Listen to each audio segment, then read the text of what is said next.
So over the last year or so, Erica and I have been doing research, talking to marketing leaders, and actually developing materials and workshops to help marketing leaders build badass marketing teams.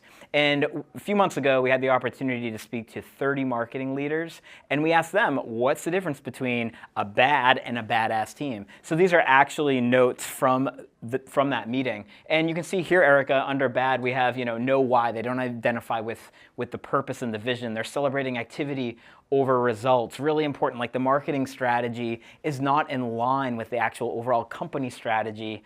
And then these organizations, these bad teams, are more reactive versus proactive. They're not taking a leadership stance in the market. What do we have for badass?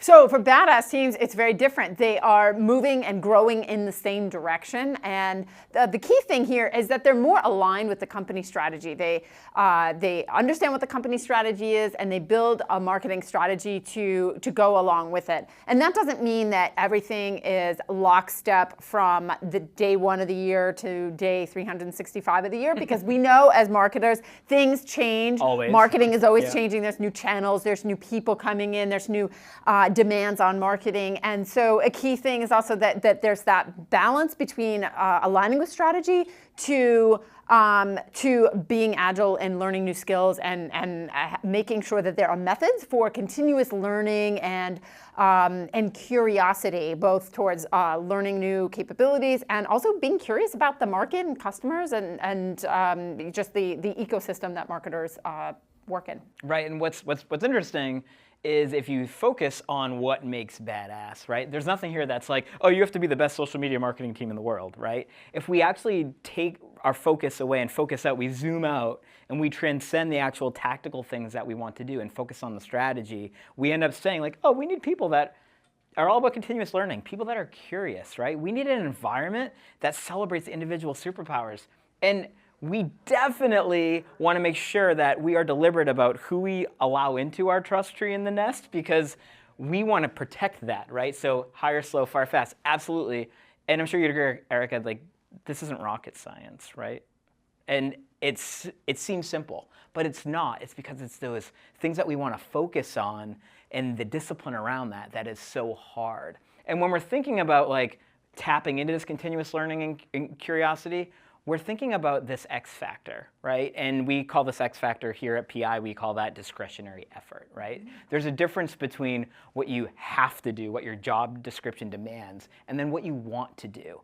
And the more that we can create amazing environment, the more that we can celebrate individuals and actually lead and drive people the way they were meant to be driven, we are going to actually release that X factor and allow more people to be on that want to curve. And that leverage is tapping into the productivity of our teams. And as I was saying before, thank you for that, that's great. As I was saying before, this isn't rocket science, and it's simple. And because it's simple, we need more discipline and rigor around that. So we actually have this discipline that we call, and we advocate for marketing leaders to use, that we call talent optimization. And what talent optimization is all about is it recognizes that every company or team has a strategy. And that strategy is aiming at results. Sometimes we start at results, which is perfectly fine. We want to grow 5x. We want to sell 30,000 units next year. That's great. What strategy, what plan is going to help us get there, right? And strategy is really the alignment of our aspirations and our core capabilities. And often our core capabilities come around forecasting and projecting. Often they come around developing the plan itself.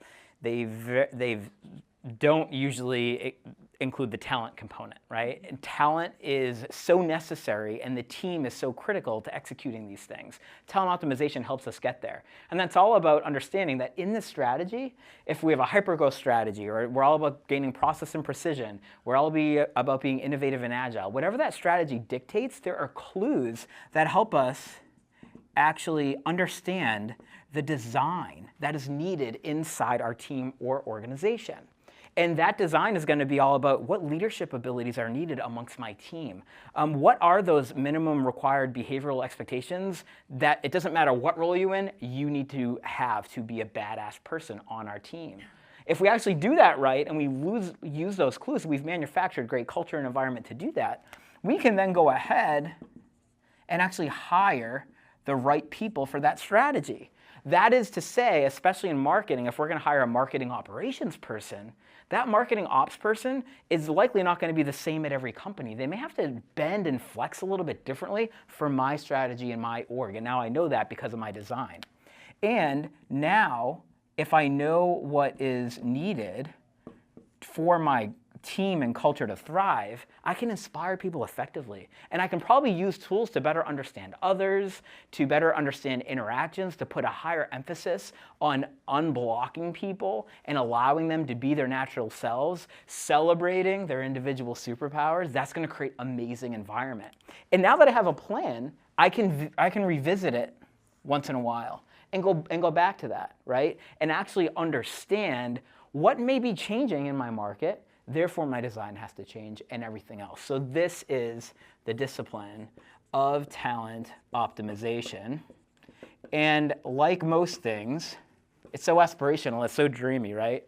But it could just be a dream state, right? Because sometimes the stuff gets real. And Erica, you and I talk about this a lot, right? Yeah, stuff gets real with marketing. Obviously, everything is changing quickly for marketers, right? We have new channels.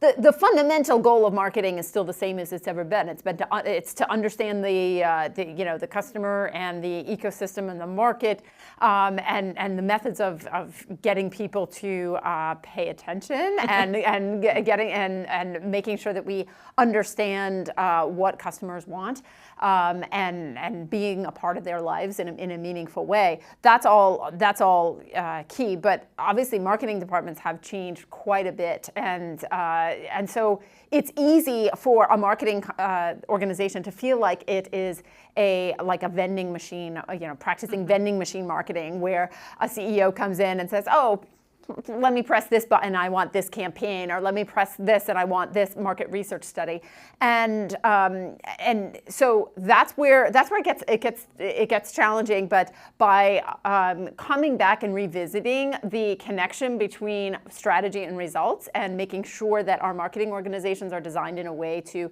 connect the dots, so that there's one nice flow from company strategy to marketing strategy to activities to results. That's the holy grail, and it sounds so easy. It sounds so obvious, right, but it is amazing. If you look at marketing hires that have not worked out, often it's because there's a misalignment between the expectations for the role and the actual activities of the person in that role. And so we're going to get into a lot more of that over the next few minutes here. Right. So it's all about focus. And I promise you, if as a marketing leader, you put really great focus on building a great team, the rest will just fall into place.